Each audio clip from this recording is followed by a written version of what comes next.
Another day in the city. Crime don't sleep. Once again, the citizens of Gotham need their protector. We see a man named Charlie who has a mental disability, dressing up as Batman in his room. He starts running downstairs, but that's when his caregiver Mike, whom Charlie imagines as his friendly butler Alfred, gently reminds him not to wear the costume outside, warning him that people might figure out his secret identity if they see him leaving the house.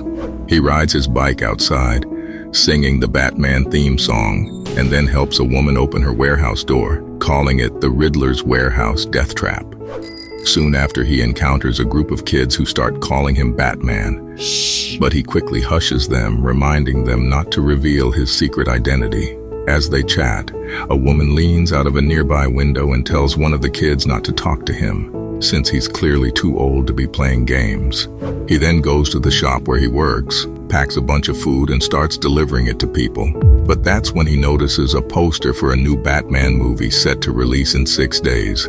He delivers the food to an old lady who lives with numerous cats, and of course he calls her Catwoman. The old lady begins talking to Charlie, playfully taking her role. He feeds her cats, while she gives him cookies and milk.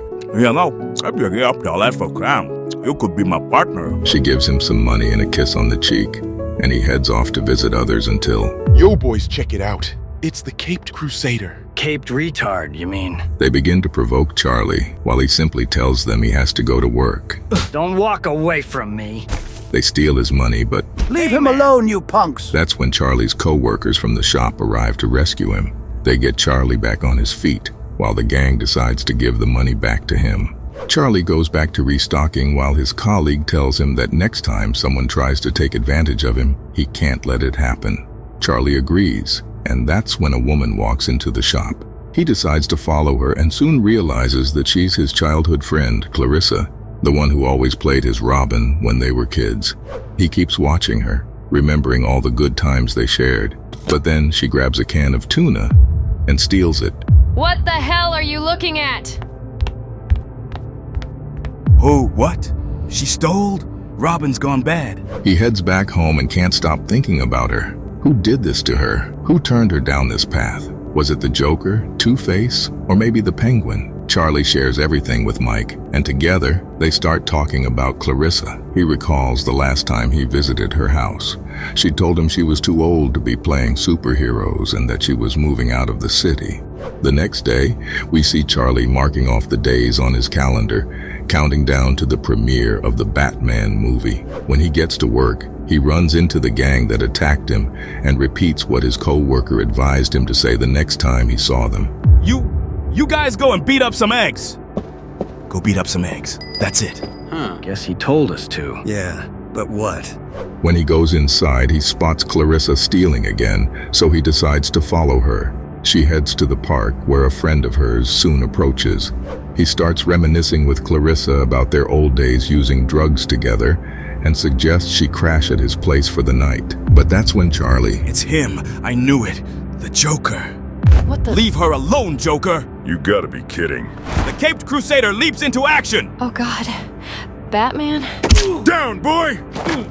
And he's calling me a joker! The man takes out a knife, but that's when Clarissa tries to stop him. She says to leave the guy alone since he's just a stupid idiot and agrees to go back to his place to catch up. Stupid retards.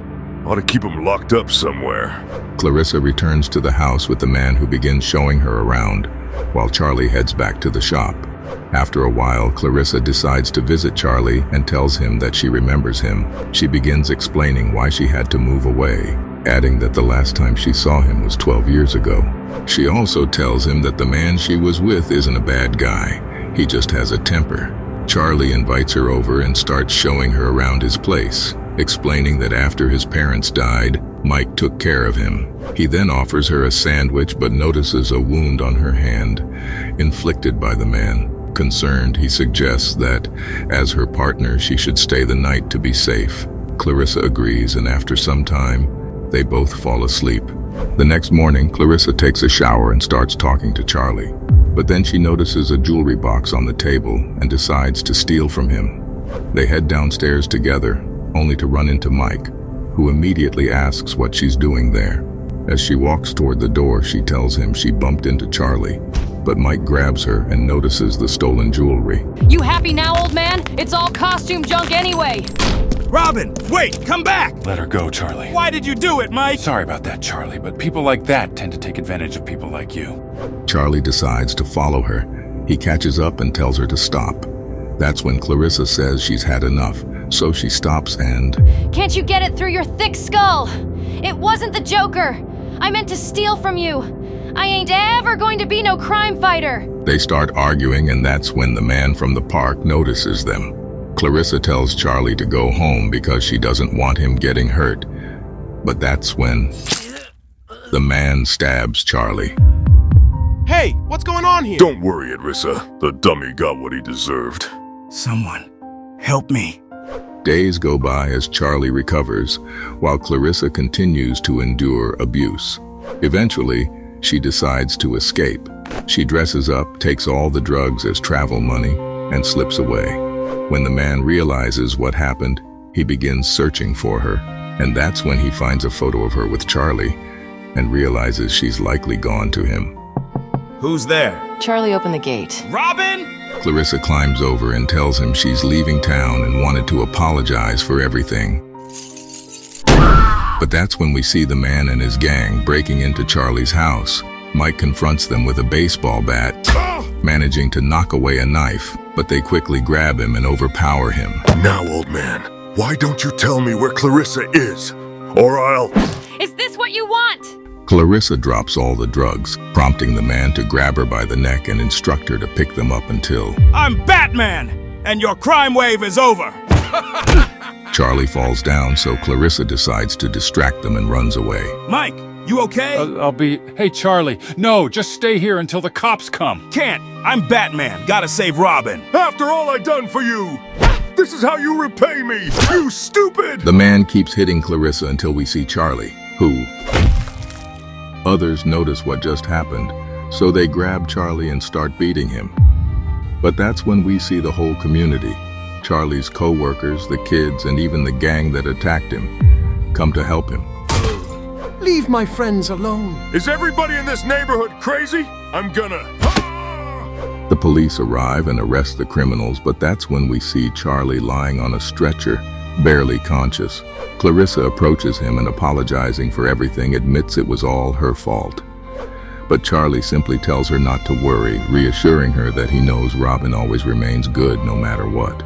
Mike then approaches and tells her they need to move Charlie to the hospital. He asks her to consider that Charlie risked his life for her today, and what has she done to make her life worth saving? 10 days later, we see Clarissa meeting with Mike. She tells him she's trying to get clean from drugs, and that she's working to get her life together. She gives him a photo of herself and Charlie, saying it's better if Charlie doesn't see her, and then she leaves. After Clarissa is already gone, Charlie opens the door, heads to his job, and sings the Batman theme song.